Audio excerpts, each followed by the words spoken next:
Hello guys, कैसे हैं आप। Good morning to all of you. आज अभी हम एक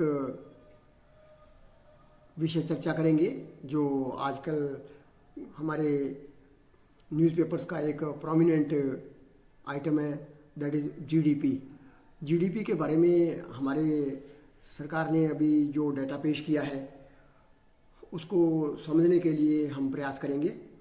मैंने मेरे दो पहले के वीडियोस में जीडीपी के बारे में काफ़ी कुछ बताया था, बेसिक इसके बारे में चर्चा की थी, जीडीपी की बात समझने की कोशिश करी। उसके अलावा किन किन फैक्टर्स पर ये डिपेंड करता है और किस तरीके से जीडीपी को हम अंडरस्टैंड करते हैं। सबसे बड़ी बात क्या है कि जीडीपी की ग्रोथ किन किन फैक्टर्स से होती है। सबसे इम्पोर्टेंट जीडीपी की ग्रोथ है और सरकार का ये दायित्व है कि हमारा देश तरक्की करे, लिविंग स्टैंडर्ड हमारी पॉपुलेशन का, हमारे नागरिकों का बढ़े। अभी जीडीपी की जो मेजरमेंट है कि जीडीपी कितना है, इसको देखने के लिए या इस चीज़ को समझने के लिए कि इसकी ग्रोथ कितनी है, क्योंकि अगर जीडीपी बढ़ता है तो देश तरक्की पर है, ये बात तो स्पष्ट है। जीडीपी किस परसेंटेज से बढ़ रहा है, कितना बढ़ रहा है, एस्टीमेट से कितना आगे पीछे है, ये सब चर्चा का विषय रहता है। परसेंटेज के हिसाब से हम समझ सकते हैं कि जीडीपी पिछले साल की बजाय बजट के हिसाब से कितना परसेंट बढ़ रहा है, ये बात ठीक है। लेकिन एक बात और आती है कि अगर जीडीपी को हमने हमारे देश की बजाय बाकी देशों के कंपैरिजन में देखना हो तो कैसे देखेंगे। आज का हमारा थोड़ा सा चर्चा इस बात पर रहेगी कि जीडीपी हम अपनी कंट्री का समझ सकते हैं कि वो कितना है, लेकिन बाकी देशों के कंपैरिजन में हमारी पोजीशन क्या है, ये समझने के लिए इसकी दो तीन टर्म्स हैं जो हम आज चर्चा करेंगे। सबसे बड़ी बात है कि जीडीपी हम बात करते हैं nominal GDP. Nominal GDP at present हमारी कंट्री का टोटल गुड्स एंड सर्विसेज कितना प्रोडक्शन हुआ है हमारी पॉपुलेशन ने एक साल भर में। इस एक साल में मान लो हम 2021 की बात करेंगे तो मार्च 2021 तक पिछले एक साल में हमारी जनता ने, हमारी पॉपुलेशन ने कितना गुड्स और सर्विसेज पैदा किया है, वो हमारे लिए नॉमिनल जीडीपी है। और अगर नॉमिनल जीडीपी के बाद में हम इसमें से इन्फ्लेशन को कम कर देंगे, इन्फ्लेशन के लिए जितना भी हम बेस रेट लेंगे, सपोज करो कि हम पिछला 2011-12 का डाटा लेते हैं तो उसके बाद में जितना इन्फ्लेशन हुआ है वो कम करके देखेंगे तो रियल जीडीपी होगा। Real GDP definitely nominal GDP से कम होगा। रियल जीडीपी और नॉमिनल जीडीपी थोड़ा सा समझने के बाद अभी मेन बात है कि ये तो हमारे हुआ कंट्री से रिलेटेड, इन्फ्लेशन एडजस्टेड हमारे लिए रियल जीडीपी हो गया और करंट प्राइसेज पर नॉमिनल जीडीपी हो गया।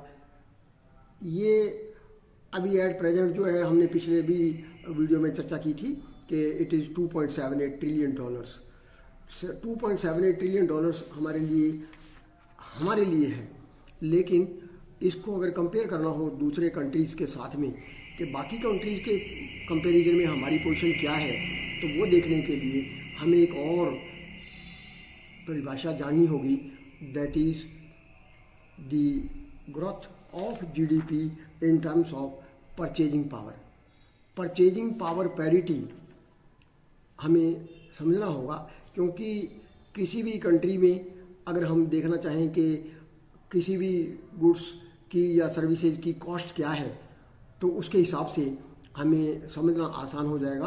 कि जैसे अभी हम कुछ पर्टिकुलर गुड्स की बात करें कि अमेरिका में या जर्मनी में कोई भी चीज़ हमारे यहाँ की बजाय महंगी होगी तो फिर वहाँ पर उन चीज़ों का प्रोडक्शन जो है वो वहाँ की जीडीपी ज़्यादा दिखाई देगी। तो परचेजिंग पावर पैरिटी के हिसाब से हमें करेंसी को भी ख्याल में रखना होगा।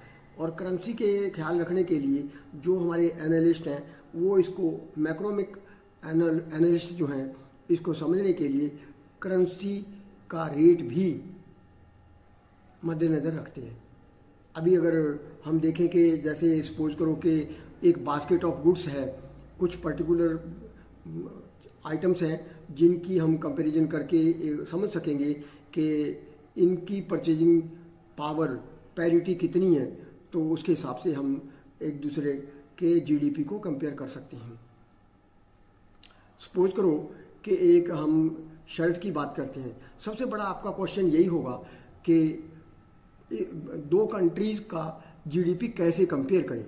हम यही कोशिश कर रहे हैं आज के इस वीडियो में कि जैसे कि सपोज करो कि एक शर्ट की परचेजिंग हमने देखना है कि यूएसए में उसकी कॉस्ट जो है वो $15 है, लेकिन जर्मनी में वो यूरो में होगा। तो सपोज करो कि वहाँ पर 8 यूरो है। तो दोनों करेंसीज को पहली बात तो करेंसी एक ही करनी पड़ेगी, तब जाकर के हम कंपेयर कर पाएंगे। और अगर करेंसी को मैच करने के बाद में उसके एक्सचेंज रेट में कंपेयर करने के बाद अगर करेंसी का जो इक्विवेलेंट डॉलर कितना आता है वो सपोज करो कि 10 आता है, तो $10 में वही शर्ट जर्मनी में आ जाएगी। तो अभी क्या हुआ कि एक शर्ट जो हम एक एग्जांपल के तौर पर लिए हैं, एक शर्ट की कॉस्ट जो कॉस्ट अमेरिका में $15 है, सेम शर्ट की कॉस्ट जर्मनी में $10 है।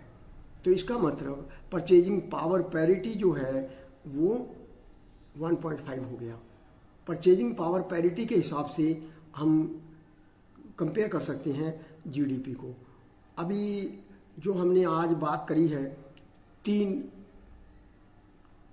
परिभाषाओं की, एक नॉमिनल जीडीपी जो कि करंट प्राइसेज पर है, एक रियल जीडीपी जो कि इन्फ्लेशन को एडजस्ट करने के बाद में हमारे लिए है, और तीसरा परचेजिंग पावर पैरिटी।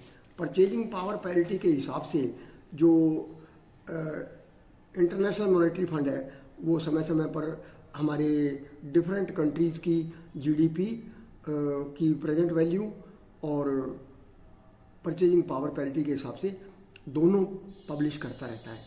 तो नॉमिनल जीडीपी कितना है और परचेजिंग पावर पैरिटी के हिसाब से PPP के हिसाब से हमारी जीडीपी की क्या पोजीशन है, ये अभी थोड़ा सा बात और करेंगे। सबसे बड़ी बात क्या है कि परचेजिंग पावर पैरिटी के हिसाब से हमारी जीडीपी की वैल्यू $10.21 ट्रिलियन है। अभी आप देखो कि नॉमिनल हमारी जीडीपी जो है वो 3.049 IMF के लेटेस्ट डाटा के मुताबिक हमारी जो जीडीपी की नॉमिनल वैल्यू है that is approximately $3 trillion. $3 trillion के अगेंस्ट में परचेजिंग पावर पैरिटी के हिसाब से अगर देखेंगे तो दैट इज $10.21 ट्रिलियन। इसका मतलब ये हुआ कि हमारे यहाँ पर जो परचेजिंग पावर है वो ज़्यादा है। और ये बात है भी, जैसे किसी भी आइटम की कॉस्ट जो है वो अमेरिका में या फॉरेन कंट्रीज में ज़्यादा होती है, हमारे यहाँ पर कम है। तो हमारे यहाँ परचेजिंग पावर ज़्यादा है, तो उसके हिसाब से जो हमारी जीडीपी है वो value in terms of purchasing power ज़्यादा है। That is purchasing power parity $10.21 trillion IMF के डाटा के मुताबिक। और हमारी जो रैंक है, हमारी रैंक परचेजिंग पावर पैरिटी के हिसाब से 3rd रैंक है।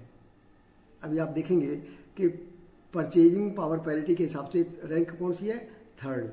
और नॉमिनल जीडीपी में हमारी रैंक 6th है, 6th रैंक। अभी हमारे से ऊपर कौन कौन है, जैसे यूएस है, चाइना है, जापान है, यूके, फ्रांस, ये सब कंट्रीज़ की जीडीपी हमारे से ज़्यादा है। हाईएस्ट यूएसए की और चाइना की है, that is in the range of $20 trillion. और हमारे देश के प्रधानमंत्री जी ने, मैंने पिछले वीडियो में भी चर्चा की थी, हमारी कंट्री का जीडीपी 2025 तक कितना होने की मंशा व्यक्त की है, $5 ट्रिलियन। $5 ट्रिलियन हम लेके जाना चाहते हैं। उम्मीद है कि हमारी जो ग्रोथ है वो बड़ी सही रास्ते पर है। डिस्पाइट पैंडेमिक के बावजूद हमारी ग्रोथ सेटिस्फैक्ट्री है। ये अभी डाटा आया है, हमारा Q2 का जो डाटा आया है जीडीपी का, दैट इज 8.4% ग्रोथ। और क्वार्टर वन में जो था दैट वाज 20%, अप्रॉक्सीमेटली 20.1% का ग्रोथ इस फाइनेंशियल ईयर की बात कर रहे हैं हम। क्वार्टर वन में 20.1 था और क्वार्टर टू में 8.4% है। जीडीपी हमारी ठीक से ग्रो कर रही है। ये बात इस चीज़ के लिए इंडिकेट करती है कि जो वर्ल्ड बैंक ने जो हमारे लिए, हमारी कंट्री के लिए प्रोजेक्टेड जीडीपी बताया था, अलग अलग संस्थाएं जीडीपी की फोरकास्टिंग करती हैं, that was told to be 9.5%, 9.5% की जीडीपी की ग्रोथ हमारे इस साल की होने की उम्मीद है। वर्ल्ड बैंक ने 9.5% बताया है और ये पूरी उम्मीद है क्योंकि 2 क्वार्टर्स में जो ग्रोथ है दैट इज 20.1 और 8.4, ये 2 क्वार्टर्स की है।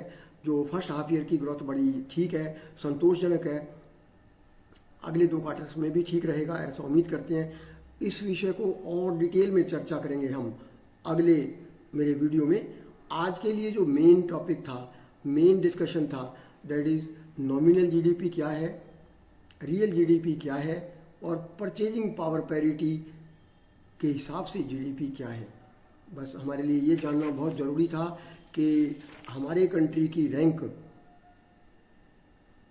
नॉमिनल जीडीपी के हिसाब से 6th रैंक है, जबकि हमारी जो जीडीपी है वो अबाउट $3 ट्रिलियन है और परचेजिंग पावर पैरिटी के हिसाब से 3rd रैंक है।